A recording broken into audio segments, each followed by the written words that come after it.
Et si l'hypersexualité n'était pas en fait une simple question de désir, mais plutôt, on va dire, une fuite énergétique précieuse. Bonjour et bienvenue sur ma chaîne, je suis donc Mnémosine, je suis psychopraticienne certifiée et également donc formatrice en gestion émotionnelle et en CNV. Spécialisée donc justement dans les chocs traumatiques et donc dans les chocs émotionnels, j'ai envie de vous parler aujourd'hui en fait d'un sujet donc tabou sur la sexualité et ses dangers. D'abord, la sexualité est un sujet, on va dire, donc assez tabou. Pourtant, quand on est et quand on grandit, en fait, la sexualité, en fait, nous titille. Donc, titille nos adolescents.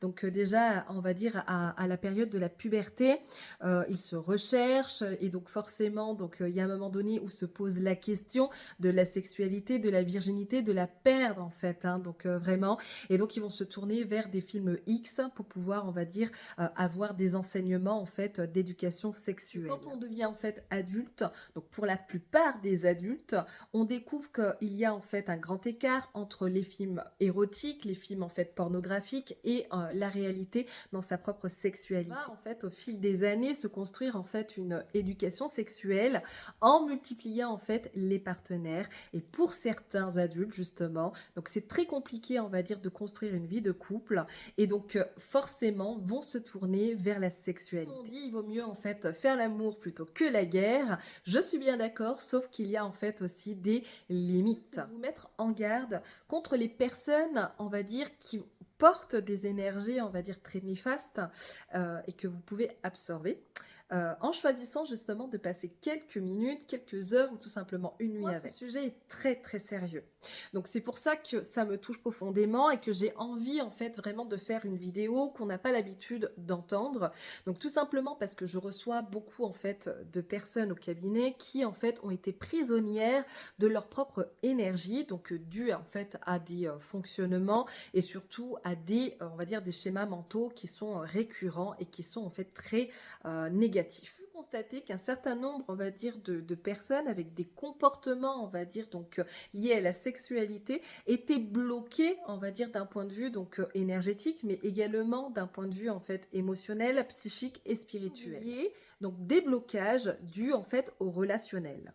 Donc j'ai vraiment envie de lever le voile en fait sur les dimensions énergétiques qu'on ne voit pas et qui sont tellement en fait ignorées au quotidien. 2025 et il y a encore beaucoup de personnes qui sont dans l'ignorance par rapport en fait au fait que nos pensées, nos actions en fait ont soit la capacité de nous élever ou tout simplement ont la capacité aussi de nous détruire. Cette vidéo en fait je vais pouvoir tout simplement donc vous donner un peu la définition de l'hypersexualité et puis également donc vraiment de vous donner des exemples en fait de cas concrets pour en fait vraiment donc vous mettre à la place de ces personnes pour mieux essayer de comprendre en fait ce que ça fait dans l'énergétique. Et puis finalement, je vous donnerai donc des clés justement pour pouvoir reprendre, on va dire, le pouvoir de votre vie et surtout lié à la sexualité. L'hypersexualité se définit en fait comme le besoin en fait excessif et compulsif de relations sexuelles.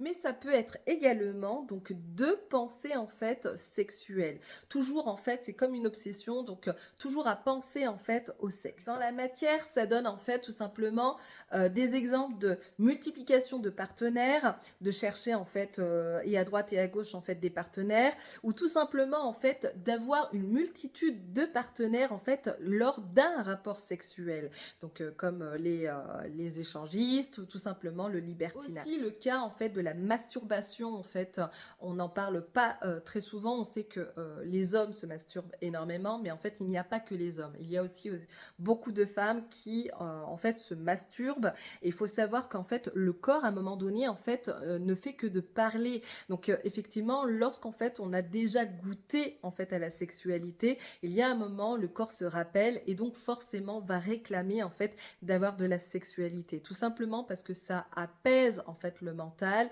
et l'émotionnel et que ça vient combler en fait un vide qui se trouve en fait en nous. Il ne s'agit pas en fait de se dire bah tiens en fait on plaît énormément, que la personne plaît énormément et c'est pour ça en fait qu'elle a autant de relations sexuelles.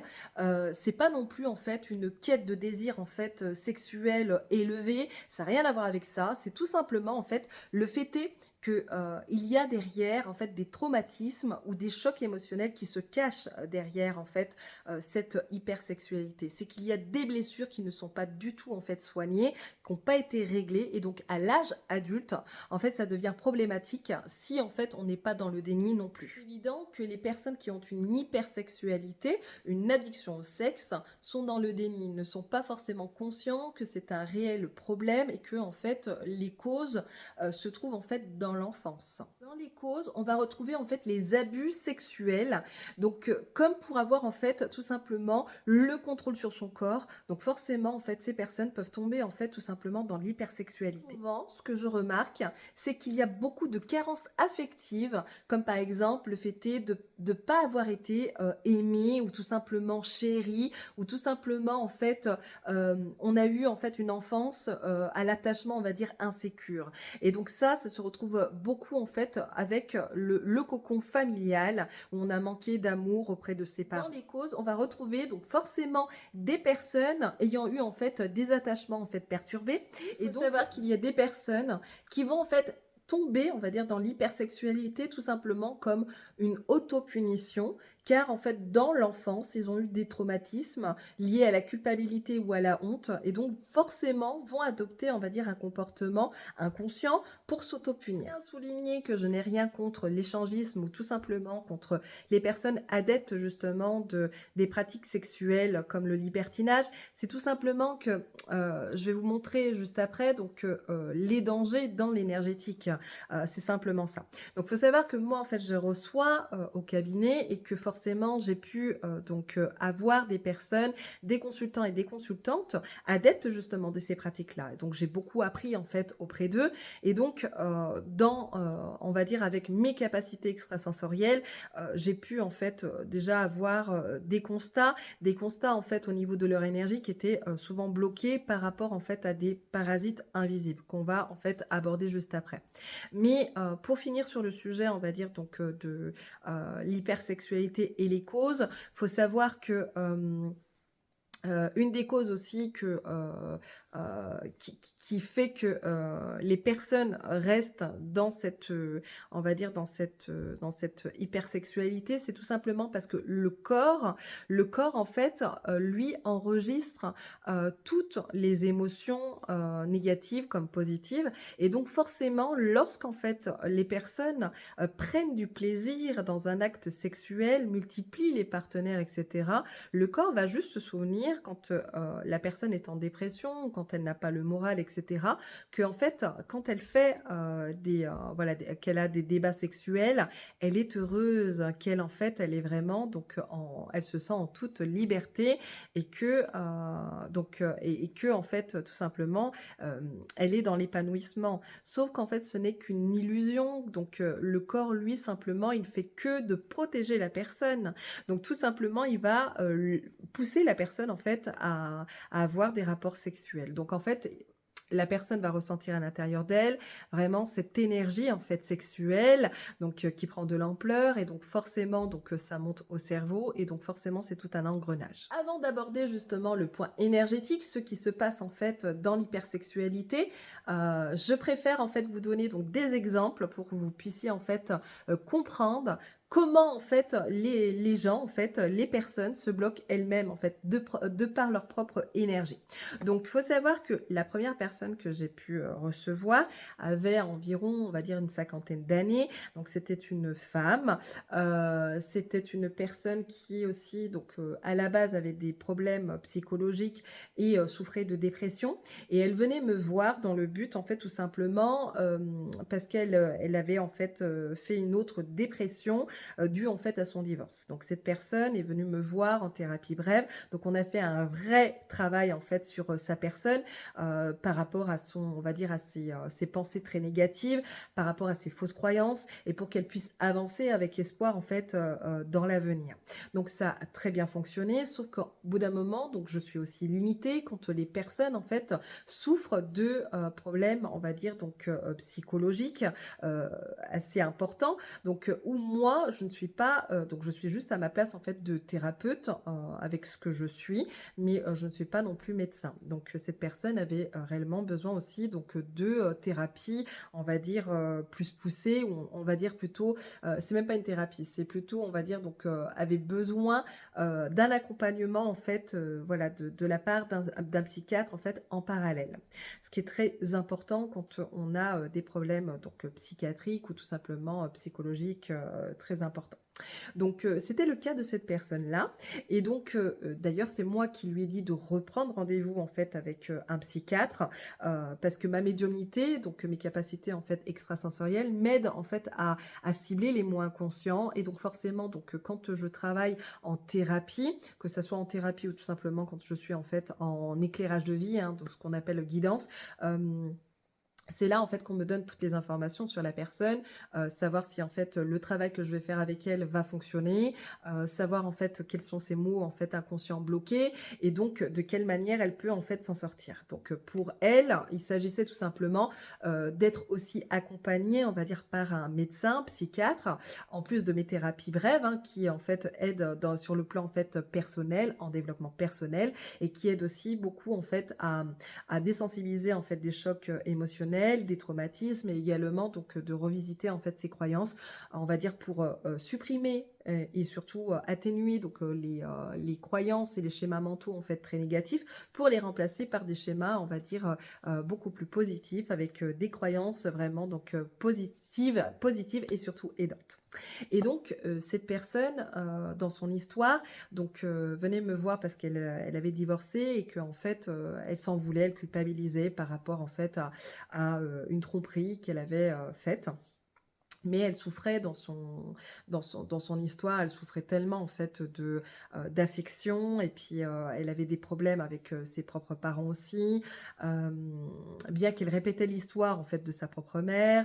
Voilà, donc on a fait tout un travail aussi transgénérationnel pour essayer de couper en fait les liens en fait transgénérationnels, tout ce qu'elle répétait en fait alors qu'elle n'avait rien demandé, et elle souffrait en fait, elle se raccrochait tout simplement à de la guidance, ou tout simplement, alors pas qu'avec moi, justement, elle avait vu en fait un tas d'autres personnes, dont des charlatans, et donc quand elle est venue en fait me voir, ça lui a fait énormément de bien, parce qu'en fait j'ai pu cibler tout de suite les réels problèmes qu'elle avait, et donc je lui ai aussi donné des pistes, hein, dans ce que j'entendais en fait tout simplement, de comment en fait elle pouvait surmonter en fait ces obstacles.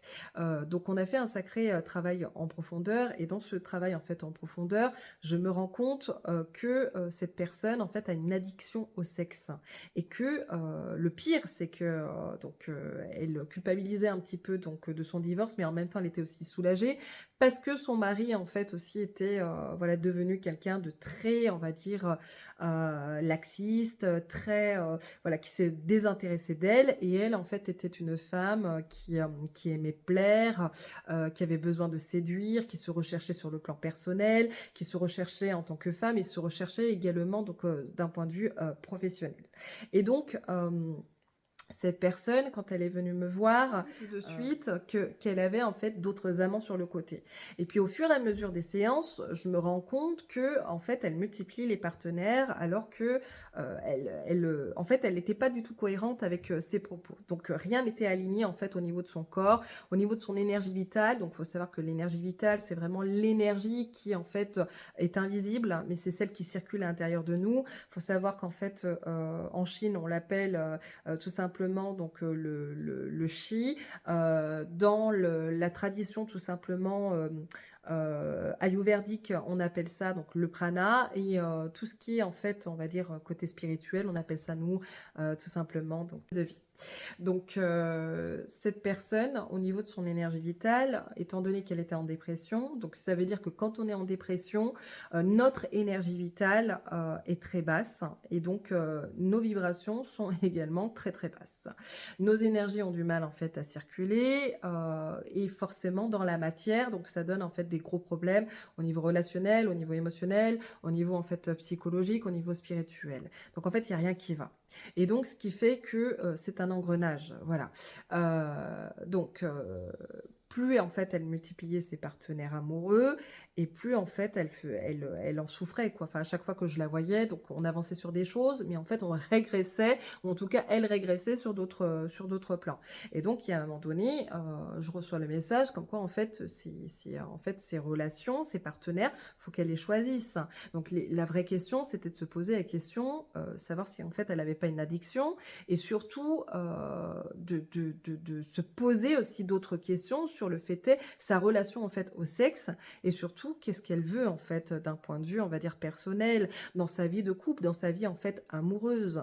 Et donc souvent c'est là que je rencontre justement, donc il y a en fait un grand écart entre les désirs et les besoins de chacun et de chacune. En réalité ce qu'elle souhaitait c'était vraiment en fait d'avoir un partenaire avec qui refaire sa vie, mais en même temps elle avait tellement ce besoin en fait de sexualité et de plaire, et de voilà, et donc en fait elle se jetait sur les sites de rencontres, et là elle rencontrait en fait un peu n'importe qui, donc elle se plaignait en fait vraiment de rencontrer en fait voilà des personnes qui ne l'intéressaient pas, mais vu que son corps en fait faisait un appel de phare qui est très important, qu'elle manquait de sexe tout simplement, hein, donc voilà, une vraie addiction c'est comme en fait comme l'addiction en fait voilà au tabac ou à la drogue. Enfin il y a un moment donné quand on s'en passe, le corps en fait lui nous balance en fait dans le cerveau que il y a un manque, et donc en fait il en faut pour en fait combler en fait un besoin. Et donc chez cette personne là, donc c'était vraiment, il y avait un vide, il y avait vraiment un vide, et la sexualité en fait ça lui permettait vraiment de redevenir femme, d'être dans la sensualité, de pouvoir en fait séduire, voilà, mais sauf qu'elle ne trouvait pas les partenaires en fait très intéressants, donc en fait elle était très malheureuse parce qu'elle était à la fois déçue, dans sa sexualité elle n'était pas du tout épanouie, mais par contre il fallait qu'elle retourne en fait à chaque fois à la chasse, on va dire, donc la chasse au sexe. À un moment donné elle m'avoue en fait que quand elle vient me voir, en fait elle consulte en même temps donc une autre personne qui en fait est soi-disant médium, et qui en fait propose des stages pour faire le pendule ou je ne sais quoi. Donc je l'ai déjà expliqué, petite parenthèse quand même, donc que le pendule ouvre des portes sur l'invisible, et que ce n'est pas forcément en fait la meilleure idée, surtout quand on fait une thérapie, quand on cherche en fait d'autres pratiques, et qu'on se noie en fait donc dans les pratiques on va dire donc ésotériques, ou à chercher pour se rassurer donc des guidances, ou faire des formations avec le pendule pour avoir des vérités, là vous vous perdez complètement. Donc ce qui s'est passé pour cette personne, car elle est allée voir donc cette fameuse médium qui lui a dit tout simplement que son énergie était dégueulasse. Donc il y a des choses à ne pas dire, ou surtout en tout cas il y a l'art de dire les choses. Donc je suis pas vraiment d'accord dans le terme que cette soi-disant médium en fait a pu utiliser, parce que pour une personne qui a été comme elle en fait vraiment dépressive, d'entendre en fait cette phrase là lui a fait énormément de mal, donc elle n'a pas compris, et donc du coup ça a fait redescendre en fait ses vibrations. Donc l'erreur qu'elle avait faite c'est d'aller en fait le temps en fait de faire de la thérapie avec moi, d'aller faire une formation en fait voilà avec une soi-disant médium, et puis juste pour apprendre le pendule dans un intérêt on va dire donc personnel, pour pouvoir on va dire répondre à des propres questions, alors qu'il faut être initié, et puis en fait entre parenthèses quand même, j'ose le dire, mais c'est peut-être pas le sujet du jour, mais attention au pendule qui ouvre des portes sur l'invisible, et qui en fait crée des nœuds en fait énergétiques. Donc ça faut le savoir. Donc pour, on va dire, continuer dans mon histoire, je lui explique d'une autre manière, je trouve les mots pour lui expliquer pourquoi en fait cette personne a pu lui dire en fait que son énergie était tout simplement dégueulasse. Donc il s'agissait tout simplement de parasites, on va dire donc invisibles. Il faut savoir que quand on est en fait on va dire on a une addiction au sexe, donc dans l'invisible, notre énergie va, si elle est très très basse, et si elle est liée au sexe, hein, tout comme en fait toute addiction, que ça soit à la drogue, que ça soit en fait vraiment donc les vibrations quand elles sont basses, qu'on est en fait dans les jugements, quand on est en fait déprimé, quand on est malade. Donc toutes ces énergies en fait qui sont basses vont attirer dans l'invisible donc des mauvais guides, ce que j'appelle les mauvais guides. Donc appelez-les comme vous voulez, donc des mauvais anges, voilà. En tout cas, il y a des entités dans le bas astral qui se nourrissent justement de l'énergie en fait vitale des personnes donc comme nous, et donc surtout des personnes qui ont une addiction au sexe, hein. Donc surtout au sexe et à la drogue. Donc du coup elle était parasitée par des mauvaises, on va dire, âmes qui en fait l'a poussée tout simplement donc à vraiment être encore plus mal. Et donc du coup on a fait un sacré travail, on va dire, au niveau de ses croyances, mais également donc énergétique, hein, parce qu'il faut vraiment tout rééquilibrer, donc il y a des purifications à faire, mais je mets en garde quand même que quand en fait on a des addictions en fait liées au sexe, faut savoir que malgré des purifications, si elle n'est pas faite par la personne en elle-même, par ses propres, on va dire ses propres pensées, il y a un moment donné ça va aller. Mais si en fait la personne, son esprit est beaucoup plus faible que son corps, il y a un moment donné, donc ces entités-là, en fait, vont s'accrocher et en fait vont la pousser en fait on va dire, à se réfugier dans ses vices. Donc ça, faut le savoir. Et donc la thérapie va l'aider sur d'autres plans. Donc elle va pouvoir, par exemple, l'aider d'un point de vue professionnel. Ça va l'aider en fait par rapport en fait à se reconsidérer autrement. Mais il y a un moment donné, donc à travers mon travail, je peux constater que les personnes changent, mais on va dire sur une période de cycle lunaire, quoi. Donc pendant 15 jours, donc 6 mois, mais après, en fait, malheureusement, donc chasser le naturel, il revient au galop. J'ai fait aussi un article que vous pourrez aussi lire pour avoir un peu plus de détails ou en tout cas d'autres informations concernant le sujet. Donc là, je vais simplement donc vous donner un autre exemple que je n'ai pas donné dans cet article, donc qui est celui en fait tout simplement d'une oisille. La personne est une perverse narcissique et qui plus est nymphomane. Donc petite parenthèse pour vous dire qu'en fait les femmes on les appelle les nymphomanes, mais par contre les hommes on les appelle les satyriques. Une personne qui a une quarantaine d'années et qui en fait donc a eu un enfant parce que l'horloge biologique en fait tournait, donc en fait a pris le premier venu, et donc à un moment donné donc quand l'homme ne l'intéressait plus, donc en fait elle a tout simplement donc viré, et puis elle a enchaîné en fait des partenaires amoureux, et donc il y a un moment donné dans la résidence il fallait qu'elle se fasse remarquer et qu'elle en fait offre en peinture en fait ses débats sexuels en fait avec son nouveau partenaire qui était beaucoup plus jeune qu'elle évidemment. Donc voilà, donc elle ouvrait les fenêtres sachant que les voisins avaient des enfants aussi, donc adolescents, et donc en fait voilà se réjouissaient on va dire donc de faire entendre sa voix voilà donc que ça soit en fait à 9h du soir, à 11h du soir, en fait il n'y avait pas de limite,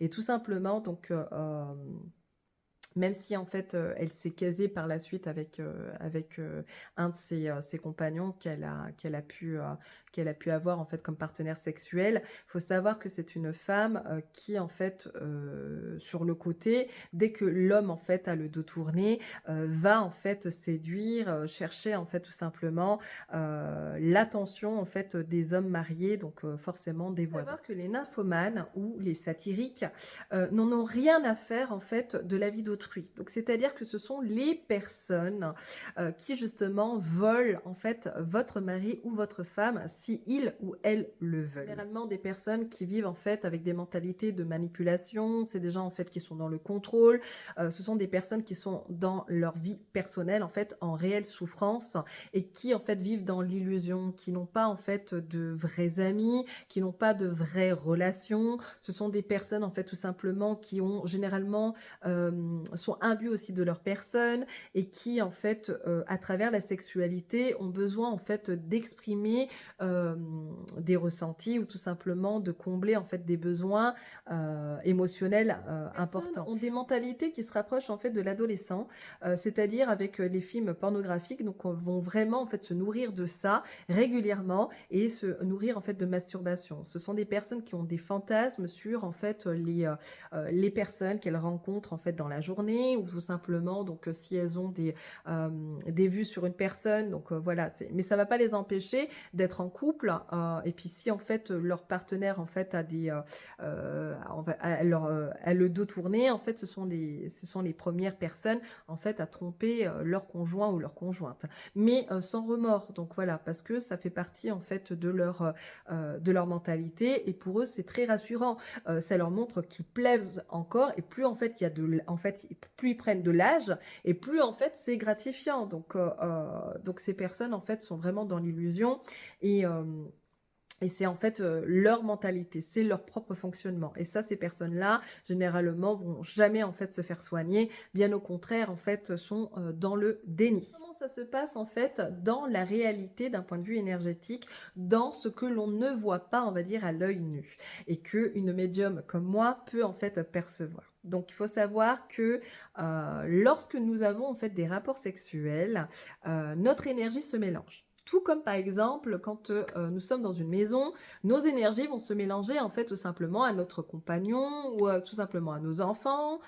Donc si par exemple dans la salle de bain on met en fait nos brosses à dents ensemble, ou tout simplement au porte-manteau en fait nos vêtements sur le vêtement en fait de la personne en fait avec laquelle en fait on vit, faut savoir que ça crée tout simplement de la complicité, et donc on mélange en fait, en mélangeant en fait nos énergies, donc nous créons en fait une complicité, mais plus que ça, une fusion énergétique. Et donc forcément, on se sent beaucoup plus relié à l'autre sans le savoir, donc d'un point de vue inconscient. Le corps, je n'arrête pas de le dire en fait à toutes les consultantes et tous les consultants que je reçois, que votre corps, c'est la seule chose qui vous appartient réellement. Donc c'est-à-dire qu'il faut en prendre soin, et donc même dans les rapports sexuels. Plus vous allez en fait multiplier le nombre de partenaires, donc je peux entendre que les célibataires ont des envies, et que ces envies, quand elles sont pas respectées, on est dans la frustration. Mais il vaut mieux être dans la frustration et préserver en fait sa santé, on va dire donc sexuelle, plutôt que se donner en fait à différents partenaires dont on ne connaît pas en fait l'existence, et donc dont on ne connaît pas, on va dire, l'énergie. Donc il faut savoir que le corps à corps, c'est vraiment en fait le moment, on va dire, où nos énergies sont, on va dire, donc plus en fusion. Et donc forcément, si en fait vous avez des partenaires qui sont malades physiquement, malades psychiquement, qui ont des problèmes en fait dans leur vie privée, donc suivant aussi donc le niveau de, on va dire, de sensibilité à absorber les énergies en fait d'autrui, faut savoir que il y a un moment donné, il y a un risque de prendre en fait les énergies du partenaire avec lequel en fait vous allez passer les rapports sexuels qu'on appelle malsains. Vont en fait permettre à l'âme une fuite énergétique. Donc en fait, c'est comme si en fait vous perdez quelque part un bout de votre âme. Donc plus en fait vous êtes en vibration basse, plus en fait vous êtes dans les énergies négatives, et plus vous perdez en fait un bout de votre âme. Et c'est pour ça que en fait il y a une dispersion énergétique, et que par moment vous allez en fait vous rendre compte que vous n'êtes plus du tout là, ou tout simplement vous manquez de concentration, ou tout simplement en fait que voilà, vous êtes changé. Savoir que le fait d'avoir une hypersexualité va attirer en fait donc des énergies, donc du bas astral, donc comme par exemple les djinns sexuels, ou tout simplement les djinns en fait amoureux, et ce qu'on appelle en fait des amoureux, des maris ou des femmes de nuit, qui généralement donc se nourrissent en fait de votre énergie, non pas seulement en fait dans le moment présent, mais vont vous coller et vont vous suivre en fait dans votre quotidien. Donc c'est que parfois vous allez vous réveiller avec la sensation d'avoir fait réellement en fait l'amour, et comme si en fait il y avait une personne avec vous. Donc dans ce cas-là, c'est que généralement il y a en fait un djinn sexuel qui se nourrit en fait de votre addiction, et donc va profiter de votre corps en vous faisant réellement l'amour. C'est simplement en fait que vous ne la voyez pas.